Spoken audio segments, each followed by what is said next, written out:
Hey guys, thanks. I'm so excited to be here with you guys today. But while you sit down, I want to ask you guys a question. Hopefully, if you yell loud enough, I'll be able to hear you. What did you want to be when you were growing up? If someone asked you, like, hey, Andrea, what did you want to be when you grew up? What would you say? Astronaut. So that's a guy named Andrew over here. Andrew in the green hat. Did you say astronaut? Yeah, all right. Okay, so astronaut, what else? A servant? Surgeon. Okay, I was like, what? Okay, so we have a surgeon, an astronaut. Actress. Okay, that was strong. What was that? Rock star. Nice. That's a good one. That's cool. So when I was growing up, people would ask me, hey, Russ, little Russ. People didn't call me little Russ, but I'm just trying to get you like an image in your head of me being little. And people would say, hey, Russ, what do you want to be when you grow up? And I would say, retired. Because, yeah, there we go. Let's go, Allison. So the reason why I wanted to be retired was because my grandpa was retired. And I didn't really know what that meant, that he's retired, but I wanted to be whatever he was going to be because he was my favorite. I'm sure you guys have someone who's your favorite too, right? I don't know if you're allowed to say it, but I did. He was my favorite. I loved him. Favorite human ever. And he was just an awesome human being, and I'll give you a couple reasons why. First of all, he couldn't whisper. He had no volume control, and on Christmas Eve, we always had this family tradition where we'd have like a lip-syncing contest. My mom would make us practice, like hammer in practices until we won. We weren't there to play, fool around, we were there to win. My grandpa wasn't there to lip-sync, he was there to sing, because he couldn't whisper. And so he would sing all the lyrics to the song, they always get last place, because you can't sing in a lip-syncing competition. If anybody doesn't know what lip-syncing is, I'm sorry, I'll give you another example. So my grandpa also had dessert after lunch, and dinner. Yes, right, he's a king. So he going and eating lunch at his house was the best because he knew you were going to get dessert afterwards. And I was like, this is what I want for my life. And how I imagined my life would go would be I'd be sitting in a recliner with like cans of whipped cream next to me, like a table just like this, and I'd just be like, all day. And that's what retired people would do. My grandpa, instead of whipped cream, he would make these crazy milkshakes where he'd go to the fridge and the cabinets and grab everything that had any sort of sugar in it.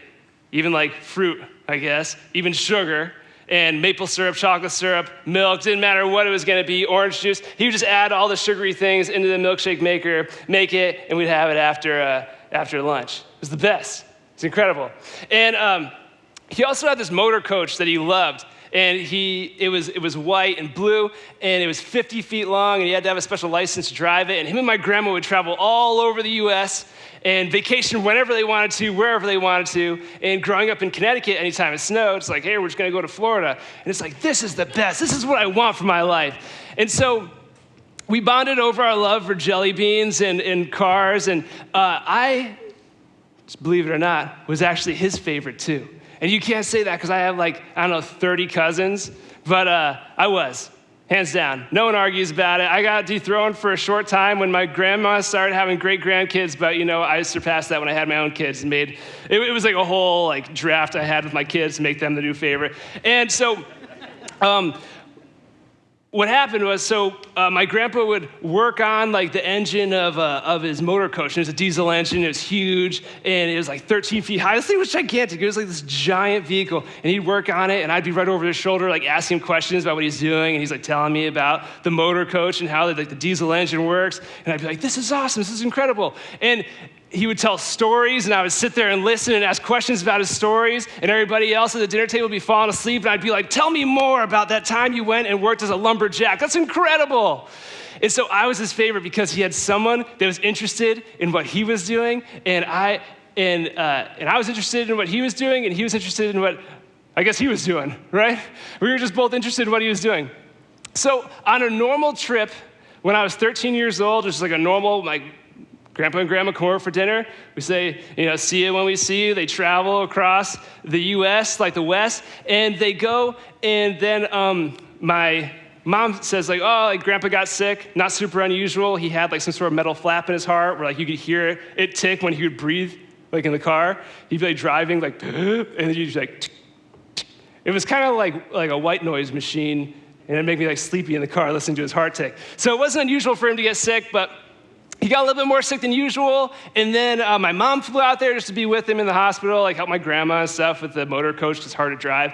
And And then I had this assessment in school where it was a job assessment. It was like a job interest assessment. I was in 8th grade, and you set the course for your life in 8th grade. And so I got the assessment back, and I knew my grandpa was sick, and I was so excited because the assessment told me I was gonna be a mechanic. Like, yes, just like grandpa. I'm gonna work on the motor coach just like him. It's gonna be awesome.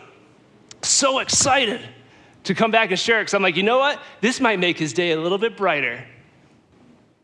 So I come home, and my dad is sitting at the kitchen table crying, which is weird, right? You ever see a grown man cry?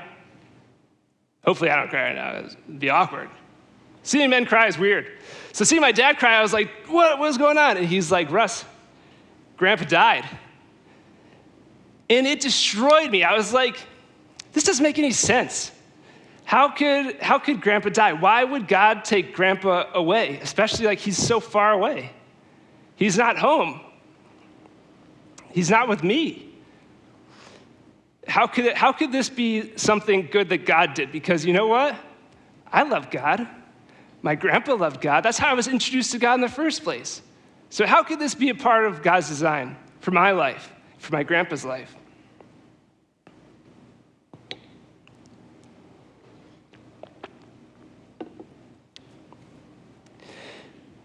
So maybe you guys are in the same place where you have this situation about your life or your life right now, or maybe this was even in the past where your life was going super good and then something happened and just derailed. It's like, how is this part of God's design for my life?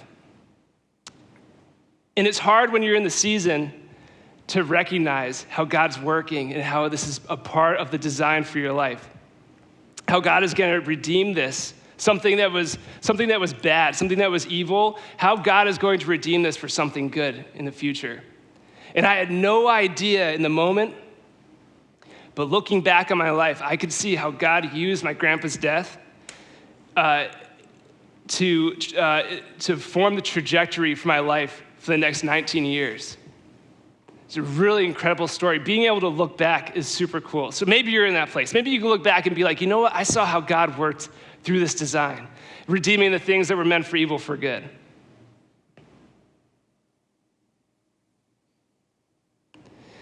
I have the opportunity to share with you guys the story of this guy named Joseph. He's a real person. He's a real guy named Joseph, and we get to read about him in the book of Genesis. We're going to talk about him from this really high up view. We're going to cover a short part of his life over the next couple weeks, and maybe you're unfamiliar with Joseph. Or maybe you've been around church for a long time and you're like, you know what, I've heard everything there is to know about Joseph. I've watched the VeggieTales. I've read this story myself. I've seen the Joseph and the Technicolor Dreamcoat off-Broadway performance or whatever. Maybe you know this story inside and out. I felt that way too, but it's incredible by reading the Bible. Who would have guessed, right? God revealed something new to me, which is really cool in preparing for this. And I can't wait to share it with you. But I hope that you learn something new, and also that we get to see how this guy named Joseph had his life fall apart multiple times and how God redeemed the stuff that was meant for evil in his life for good. And his life falls apart a bunch of times. So we're going to just get into the beginning of his story today. And I hope it resonates with you because it resonates with me because I know that I've lived a life very much like Joseph. So where we're going to pick up, or where we're going to start, I guess, is in the book of Genesis, the first book of the Bible. We're going to read about Joseph. In the first couple of verses of this passage, talk about this being an account of Jacob's family. And you're like, you're talking about Joseph. Who's Jacob? Jacob is Joseph's dad. And they're going to, without telling you why in this passage, they're going to flip-flop Jacob's name with Israel. So be prepared. Don't get confused. Jacob is Israel. If you want to know more about it, go and read a couple chapters back in Genesis, and they'll explain it there. So, one last thing before we get into this.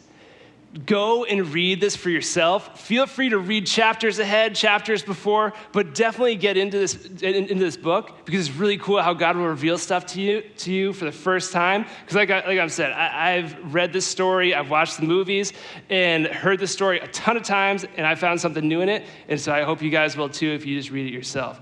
Okay, so this is Genesis 37, 1 through 11.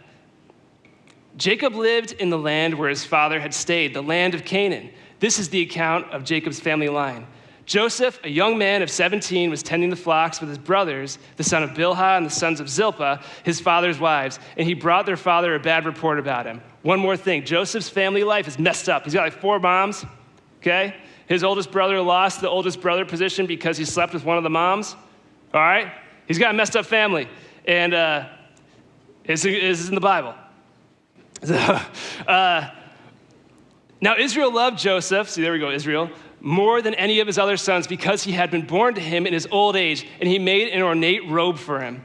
When his brothers saw that their father loved him more than any of them, they hated him and could not speak a kind word to him. Joseph had a dream, and when he told it to his brothers, they hated him all the more.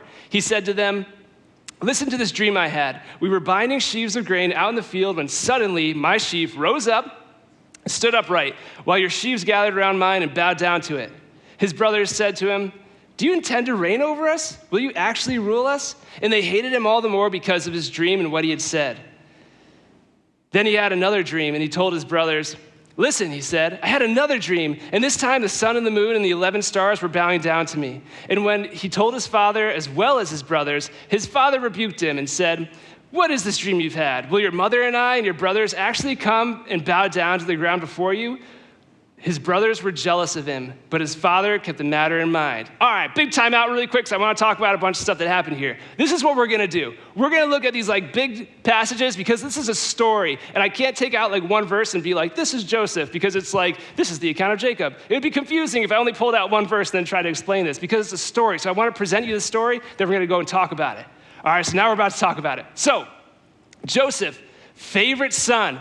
And so I've always heard like Joseph in the Technicolor Dreamcoat, but in my Bible, which, you know, I should have brought because in mine it says like a highly decorative robe or a richly decorated robe. This says like, or no, it says ornamented. This said decorated. And the reason why I think it's so funny is because maybe you've seen like Joseph in the Technicolor Dreamcoat, but when I always imagined it in my head, I always imagined it was just like a plain, colorful coat. That's not very special, right? And when I think about ornamenting things, I think about ornamenting what?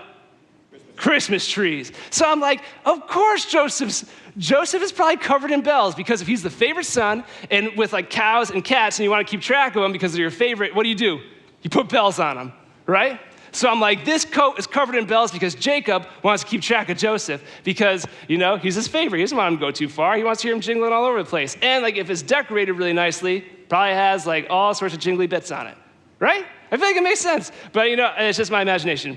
So I hope you guys imagine the bells as well. And the thing about the robe was it signaled to everybody, hey, you know what? I can't get dirty, so I'm not going to work. I'm just going to hang out and watch you work. And that didn't rub his brothers a very good way. So in verses 4 and 5, there's something really interesting to look at. I've heard a million times, maybe you have too, when the Bible repeats itself, it is really important. In back-to-back verses, in verses 4 and 5, it says that his brothers hated him. So his brothers really, really hate Joseph. And I always blame Jacob a little bit for this, Joseph's dad. I'm like, how dare you, Jacob? How dare you have a favorite kid? You know what I'm talking about? As a parent, you're not supposed to have a favorite kid. I'm a parent. I have 3 favorite kids, right? That's what you're supposed to say. You can't say like, oh yeah, I have 1 favorite kid. It's messed up. So I used to blame Jacob. I used to be like, Jacob, you're a bad father. And then I saw this graph recently. It was a line graph. On the x-axis was age. On the y-axis was time spent during the week. And then all the lines represented different people you spent time with during the week. And it was crazy. As soon as you got to like 60 years old, the one that was representative of alone like took off straight up in the air until the graph ran out. And some of you were like, I want my stock portfolios to look like that, have this like takes off. But it made me feel bad for Jacob. Because I'm like, Jacob he's alone. And the reason why Joseph was his favorite is because it says that Jacob had Joseph at an old age. And so Joseph is one of 12, so he has 10 older brothers. He's the second youngest. And all of them have grown up and moved on and gotten married and gotten chariots and whatever else people do at that time, and like gone off to be shepherds. And so, and most likely, Joseph's mom is dead, and that was the wife that that Jacob actually loved. And so he wants someone to share his life with. And now he has Joseph, and he could hold him back and just talk about his day, tell him stories, hang out with him. And he has Joseph right there for the whole entire thing. So I see Jacob as being lonely. He used to blame him. But Joseph, classic younger sibling. I'm the youngest of three. Who else? Youngest. Wow, not many of you. Okay, don't be embarrassed. All right. So oldest siblings, you guys know that we're annoying. It is what it is. So right at the beginning, Joseph goes and snitches on his brothers just because he can, right? It's part of the privilege of being the youngest. You're like, I'm going to go tell on my older siblings, and it's going to go well for me. And Jacob actually rewards this. He's like, yeah, way to go. And the thing about Joseph is he just wants to fit in with his brothers. He wants to be part of the guys. But he's always shooting himself in the foot with his attempts to try to fit in. He's like, you know what? I had this dream. If I tell my brothers this dream, they're going to accept me as one of their own, and then I will be part of the crew, right? What happens? Well, I guess we didn't get there yet, right? But I know what happens. Because when I was 10 years old and my older brother was 14, his friends and him were hanging out in the playroom. And I was like, man, if I could just sneak in that room without them finding me, seeing me, I could give them my impression of Buttered Toast by Ed from Ed, Edd n Eddy. I don't know if you ever watched a show about three Eds. I did. And it was like his catchphrase. He'd say buttered toast. And I had like a super good impression. So I crawled along the ground, snuck in, popped up, put my finger up like this. That's what he did in the show. And I said buttered toast. And then I was surprised. They all beat me up. And I was like, how did this not work, right? Well, because when you're young and you're trying to fit in, you think illogically, but you think it's logical because you don't realize that your brain's not fully developed and that you're going to think illogically about something that other people will think logically about, right? You're like, come on. That's Joseph. So dream number one, really quickly, this is where God blew my mind when I was preparing for this, and maybe you guys are really studious and recognize this right away. I did not. It took me 32 years to recognize this. So what happened, what I imagined and I heard, I don't know why, my whole life, in Joseph's dream, is that he was a sentient sheave. If you're like, what's a sheave? Let me tell you. My grandma had this straw broom growing up. Anybody else's grandma have a straw broom? Just Kevin, me and Kevin. Oh, there we go, let's go. Paulini. Straw brooms, it was the thing. Witches fly on them. There we go, everybody knows witches. All right, so imagine the straw part of the straw broom that your grandma or a witch has, and the straw part's a little bit taller and then it's bound in the middle, so it kind of like flares out the top and the bottom.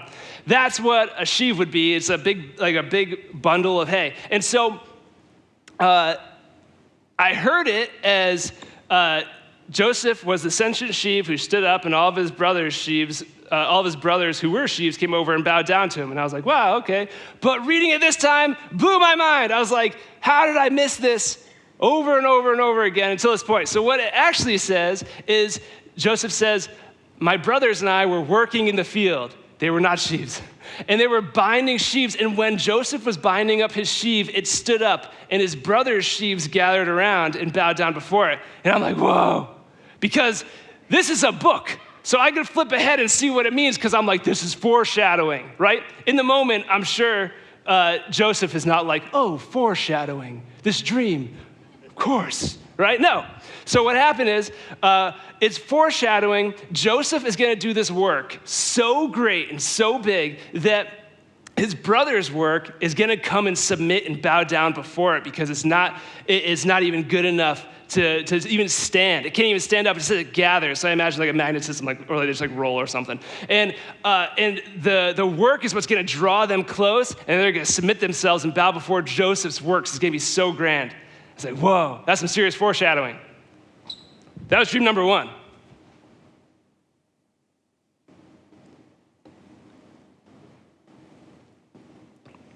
All right, dream number two, we have Joseph becomes the target of the bowing. He says, like, the sun and the moon and the 11 stars are bowing down to me. So Joseph is the target of the bowing. He's like, all right, it didn't work, just tell my brothers about this. I gotta tell Dad. Because if Dad believes me and he likes these dreams or something, then I'll be accepted with my brothers because, it makes sense logically. It doesn't. But why pull dad in? I don't know if you guys, when you're reading the Bible, you ask yourself why. I do it all the time. I'm like, why tell his dad? Like, what a waste of time. It's not going to work. Why? You guys ever ask why? Yeah, me. I do. I want to know why. And so I'm looking for the why. And then I go back and I realize that Joseph's dad is the dream expert. Jacob had this transformational dream where early in his life, he has this dream about there's a ladder that's ascending from heaven or going up to heaven, and there's angels going up and down, and God himself is standing at the top, and he's like, here I am, right? And he talks to Jacob, and then Jacob wakes up, and he's like, this is insane. I'm going to devote my whole entire life to you, God. You are my Lord from now on. Jacob has this crazy life-transforming dream, so he is the dream expert. And what I know about kids, because I have 3, is they love hearing stories about your life. Like even like the most meaningless stories. I'll be asked 3 times a day, like, Dad, tell us about the time you threw that plastic cup into the dishwasher, into the sink, but it wasn't a plastic cup, it was a glass cup and it shattered. I'm like, well, let me tell you a story, kid. I had this plastic cup. I walked by the sink, I threw it over my shoulder and it smashed in the sink because it was a glass cup. And they're like, ah! Incredible, tell it again. They just want to hear those stories. And if I have a life transformational story, it's not just them asking. It's like, I want them to know because I want them to know what a life transforming story is, like what a life transforming moment is. So if you grow up in a house with 12 brothers and this dad who had this transformational moment, I'm sure in a storytelling culture that they're going to pass this story down. Why is the Lord our God? Well, let me tell you about this dream Jacob had. Let me tell you about this dream Grandpa had, great-grandpa had, generational. They're going to talk about Jacob's dream. So Joseph knows that Jacob is the dream expert. So if you could convince Jacob, then everyone's going to be like, wow, this dream is from God. It must really be from God. Dad's impressed, but what happens is not a super big fan of being dethroned in his own household, right? If one of my kids was like, Dad, you're going to bow down to me, and I'm going to be like, no, you're not, go to bed, right? So it makes his brothers angry, but Dad keeps the dream in mind. All right, quickly, back to why. This is another why question for me. Why give Joseph the dreams? If you're God, why give Joseph the dreams? Have you ever wondered? As I was reading this, I was like, this is great that Joseph has dreams, but like, what's the whole entire point? Why give Joseph the dreams? So I did the best thing that you could possibly do when you're seeking something truthful out, and I went and I Googled it. You guys Google things, right? But the biblical thing to do is to check commentaries. You're like, yes, I'll check commentaries. And so I checked a bunch of commentaries, and I came across one commentary with an answer.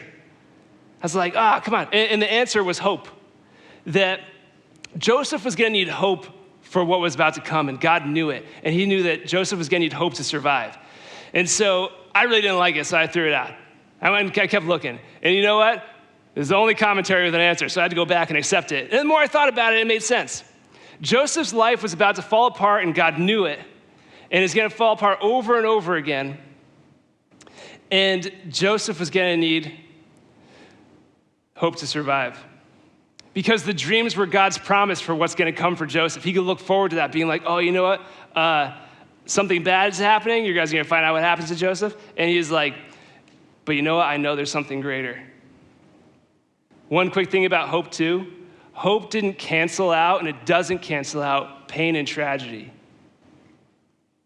God didn't stop that bad stuff from happening to Joseph. He didn't stop his life from falling apart multiple times, but he was with Joseph every step throughout the way, right next to him.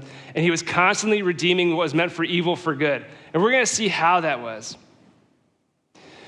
in a little bit. So God spoke to Joseph through a dream when he was 17 years old. And that hope that Joseph was supposed to cling on to lasted him until he was 38, because this is a book. We can flip ahead and look. So it was revealed to him at 17 when he was a kid. It stuck with him for his whole life until we stopped hearing about him when he was like 40. And the purpose behind this that I wanted to focus on for you guys is that sometimes when you're young, or sometimes when you're a new believer, it feels like one day you're going to grow up and you're going to have the real Holy Spirit with you. But I want to tell you, there's no Holy Spirit Junior. If God reveals himself and speaks to you when you're a kid, it's the same as God that speaks to Kevin.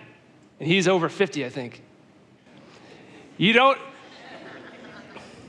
There's no grown-up version of God. If God reveals himself to you, he's going to fully reveal himself to you. If God reveals himself to you through a movie or a song, like something goofy, it's still really God. It's not some junior version that you're going to grow up and be like, you know what, that wasn't true. For Joseph, he had this dream when he was 17, and it was true 21 years later.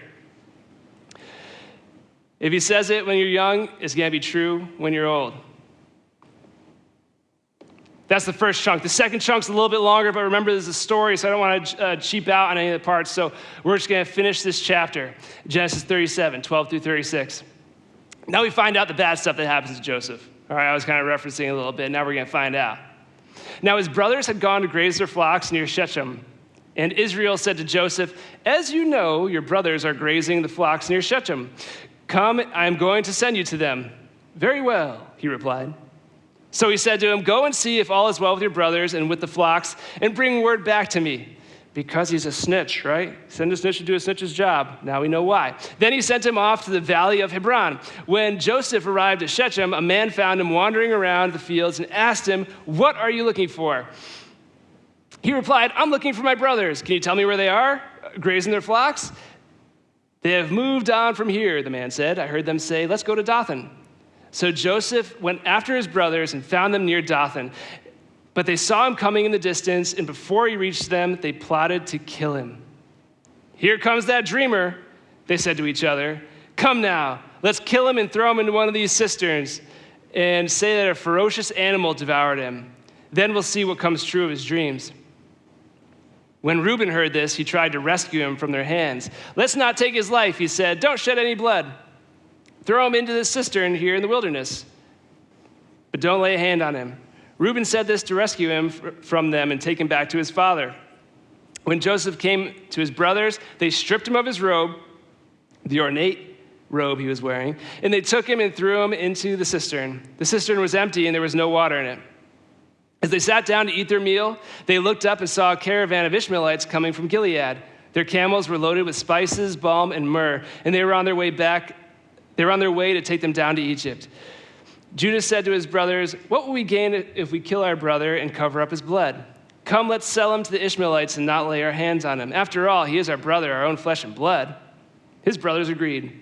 So when the Midianite merchants came by, his brothers pulled Joseph up out of the cistern and sold him for 20 shekels of silver to the Ishmaelites who took him to Egypt.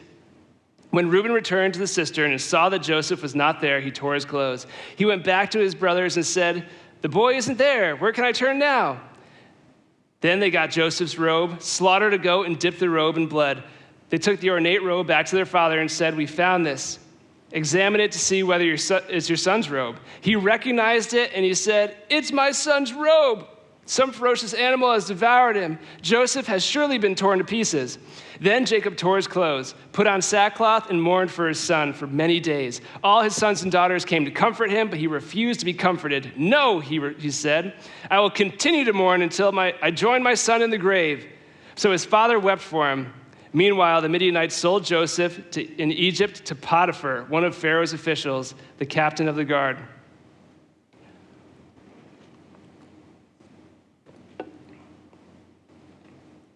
So we pick up Joseph's dad, Jacob's like, hey, go check on your brothers. He's like, gladly. But I've always read that. He's like, very well. I've always imagined him says, very well, right? I don't know. That's how people say very well who say very well. And, but in my mind, Joseph wants to be out there. So he's like, yes, let's go. Very well, I'm going. And he didn't give up looking too. So he goes. And he goes and he looks for his brothers. And I think it's hilarious. Something else I noticed for the first time on this one is he's so out of place in his jingly robe that the guy that he encounters out there asks him, what are you looking for? You gotta be real out of place to not even be like, who are you looking for? He's like, what are you looking for? What a weird guy being out here in like a jingly robe. And Joseph, he is not like me because you know what? When I can't find something, let's say for instance, I go to Home Depot. I walk in, I can't find what I'm looking for. What do you think I do? I don't ask for help, I go home, right? That's what men do. And then you're like, I gotta just make something up. I tell my wife, I'm like, they didn't have it, right? But no, he goes and he asks for help. He wants to be there so bad. He's gonna ask for help. And the guy's like, oh, they're over near Dothan. He's like, great. And so he starts going towards Dothan, but you know what? Youngest siblings, we can't help it. We even walk annoying, right? And so as Joseph approaches, I have no idea like how you'd walk to make someone want to kill you when they see you in the distance, but he's annoying. We know it. So they're like, all right, we're gonna kill this guy. You know what, let's not kill him, let's just throw him in a cistern. Great idea. So a cistern is like a dry well, which is lucky for Joseph because I've treaded water, and I could tread water for, I don't know, like 5 minutes before I drown. It's really impressive. But Joseph, he would have had to tread water forever, being in a well, so it was lucky for him, it was empty, right? It's dry. So they just throw him in a well. And then they eat lunch, like older siblings do, right? Like, oh, we threw him in a well. Go eat lunch, right? So Joseph, I'm pretty sure, like younger siblings know when we do something annoying that retribution is coming. So in the moment, he's like, aha, very funny, guys. Let me out. And he's like, yeah, I probably did something to deserve this. Because I know I would have. My brother, same age, 10, 14. I was 10. My brother was babysitting me, being very responsible. It was wintertime. My parents had gone out on a date.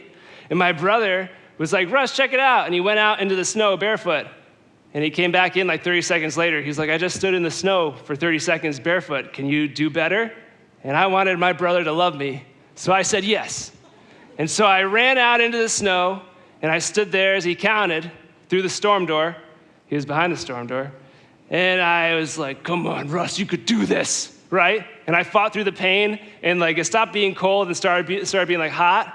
And I was like, I'm probably dying, right? And so then I last as long as I could. I run inside. Well, I go to run inside, and everybody knows what's going on, right? The storm door's locked, and there's snow all the way up to the door. So I'm standing in the snow, crying, please let me in. It's horrible. Looking back, though, you're like, probably deserved it, right? Younger siblings, can't help it. Joseph is just like that. He's in the cistern. He's waiting for them to lower the rope because he knows it's coming. They have to let him out. So the rope finally comes. He's like, yes. He breathes a sigh of relief. I'm out, baby. So he climbs up the rope. And then his brothers grab him. And it's like, I'm sure just all hope he had at that point is gone. The sense of dread being like, what is going on? They drag him over to the merchants. And this is one of those other things that always bothered me. Like, what are the chances that like 3 guys on camels are just like going by? Right? You ever think about that? I always imagine like the wise men. That's why I said 3. Wise men from Christmas. They're just on camels with enough money to buy somebody, just passing through. What are the chances? So I looked it up because it bothered me too much. And the word they use there is caravan. If you're not familiar with an ancient caravan, I wasn't either, so I looked it up. It's really interesting. So in this time, there were 2 main pathways that merchants took. One was called the Way of the Sea, and one was called the King's Highway. The King's Highway went north to south, and the Way of the Sea went south to north. And so how these ancient caravans would work, 'cause this is before the Roman roads and all that stuff. There was no road infrastructure at this point. This is a long time ago, people, right? A long time ago. So this caravan would be made up of at least 300 camels, which is a weird, like, unit of measurement. But I'm saying, like, if you imagine that as, like, that current day's tractor trailers, they're loaded up with goods and all that stuff. So 300 camels, hundreds, if not thousands of people were a part of this, taking one of the main roads in the area. And the Way of the Sea actually started in Egypt and wound along the coast and made its way to Mesopotamia. But some merchants would come from as far as India. It's 3,000 miles from start to finish. Can you imagine walking 3,000 miles? I cannot. That's why I Googled it. So why have so many people in this group to go like sell stuff? Traveling at this point was ridiculously dangerous. So not only were there bandits, but there were also wild animals. It gave some examples of animals that would kill you as you like walked on this road. One of them was lions. Lions would hunt merchants. It's crazy. What kind of place is this, right? And then weather, like droughts and snow. And I wanted more information on this caravan business because this wasn't enough for me. And so I looked up an equivalent trip in more modern day, which is thousands of years later, in 1602, Benedetto de Go was this Jesuit priest who was charged by the Jesuits to discover Cathay, which is this like lost civilization that Marco Polo, who is a real person. You guys know this? Yeah, everybody knows this. Yeah, I know that too. Yeah, I was telling Andres before. I knew Marco Polo was real. So Marco Polo reported that this place had Christian ceremonies. And so the Jesuits wanted to find out if Cathay was real. So they sent Benedetto de Go on a 3,000-mile journey on the Silk Road with 500 other people, horses, all loaded up. And it was such a treacherous trip. It's incredible to read about. But one of the things that Benedetto de Go, who he didn't make it, by the way, he died.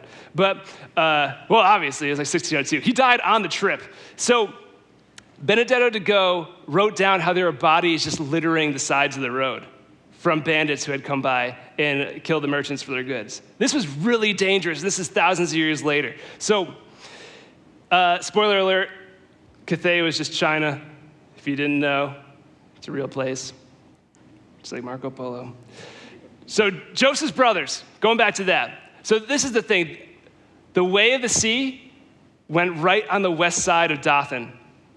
So one of the main two places that merchants traveled was right next to where the guys were holding Joseph. So either this was just like a chance thing, or it's just like, who knows? Maybe they'd had to know about this place. All the merchants coming through, it's probably merchant caravan after merchant caravan, and they're like, yeah, we could just sell him. So they grab him, and then the humiliation I imagine Joseph is feeling and the dread as his brothers are holding him up, his life falling apart for the first time, and it's completely out of his control. He's like, I didn't really do anything for this. I'm not responsible for this. My life is falling apart. And his brothers just like hawking him like cheap tickets.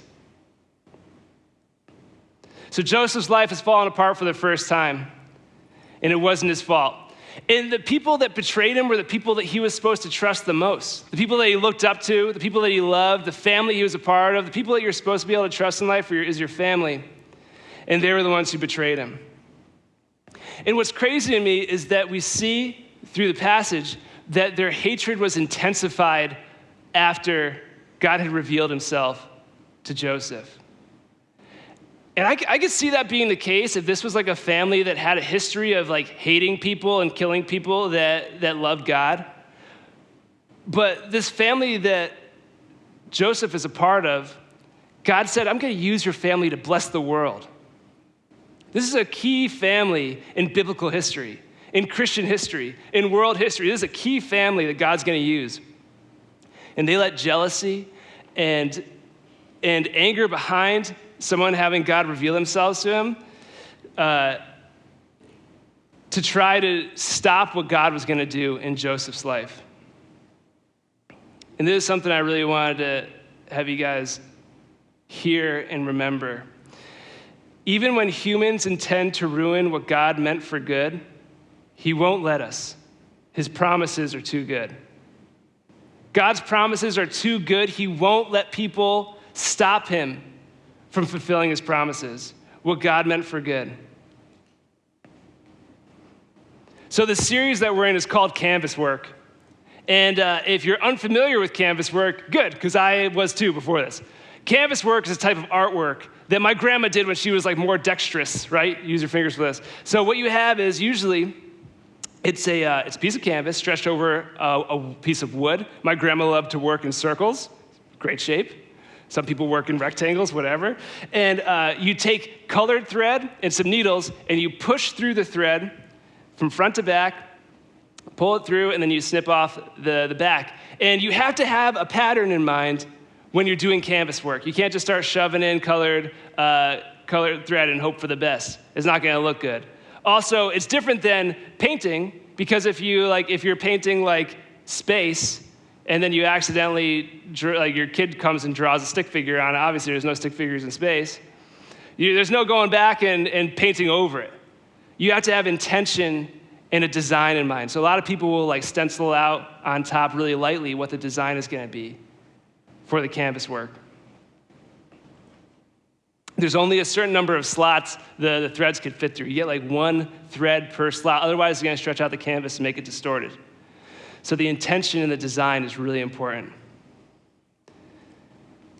So for this, we're using this to illustrate God and God's design for Joseph's life and for our life as well. God has the top view of the canvas. He's working like this. He's working through the top. And the top, you can see the progress being made. It's super neat. It's tidy. It looks good. You can see the design, how it's coming together. You can see the plan. But Joseph is on the underside.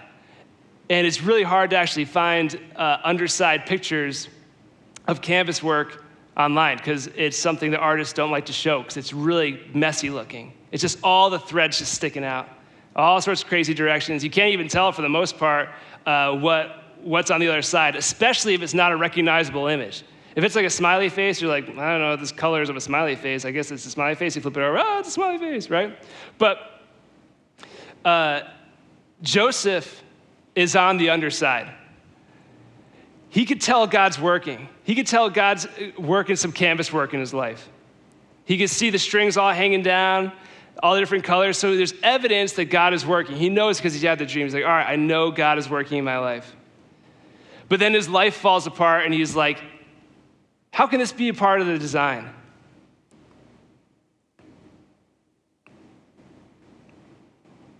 So Joseph is just a guy who had God reveal himself to him in some dreams. He could see God at work. Maybe you're thinking to yourself too, you're like, you know what? I'm just a nurse. I'm just an accountant or an engineer or a student. It's like, God's working in my life? That's okay. How can what I'm doing right now be a part of what God's design is? Maybe you're in a difficult situation like Joseph where his life falls apart. And Joseph's like, God, what is going on? Like, you just revealed yourself. You gave me these dreams for hope. And then, well, he doesn't know they're for hope yet, but he knows he had these dreams. And then he's like, I don't understand. How could this be a part of your design for my life? Maybe you're there too, right with Joseph, where it's like something has, like, your life's been going great. Then something falls apart. You have like a terrible boss that targets you for some reason, or like you're in a season of depression or loneliness, and you're like, God, I don't understand how this could possibly be a part of the design for my life.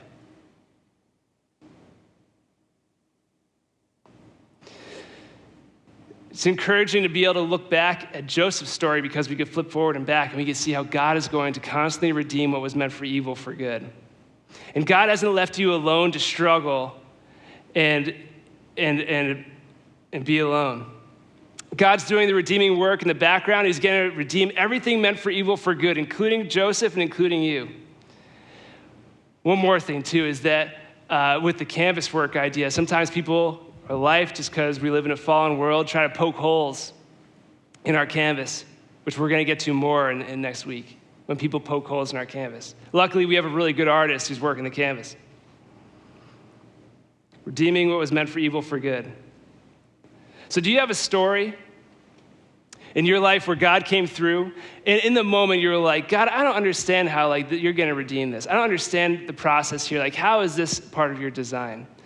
But then looking back in our lives, it's cool because we can look back and it's like we're seeing the top of the canvas, where we saw how God redeemed this over and over and over again, and here's the top of the canvas. We can see how God had a design for us and how he redeemed all that evil stuff. The holes people poked, God made them into something awesome. It's like, whoa, I could have never seen that coming.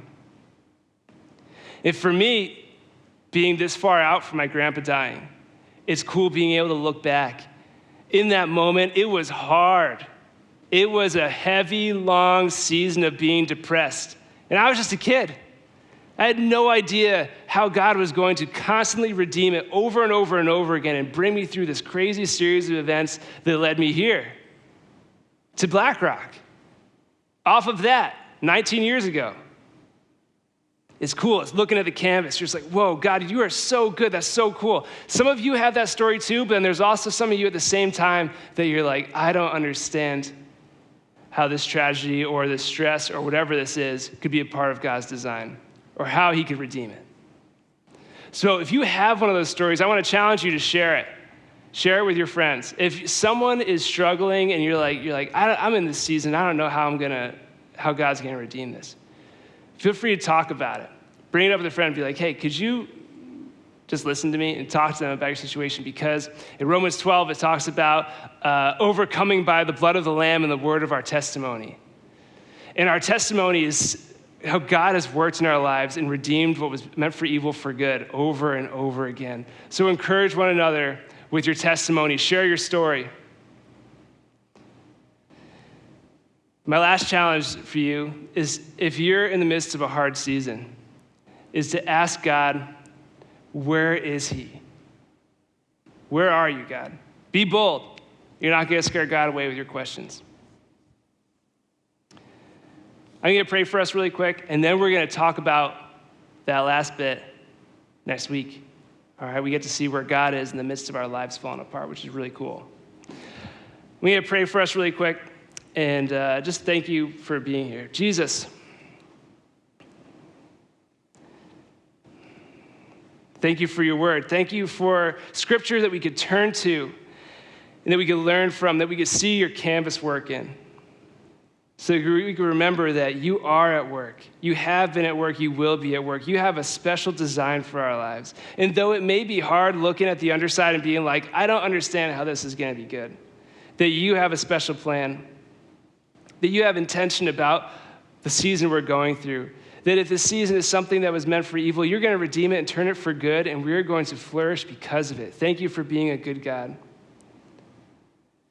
May all the honor and glory and praise be yours.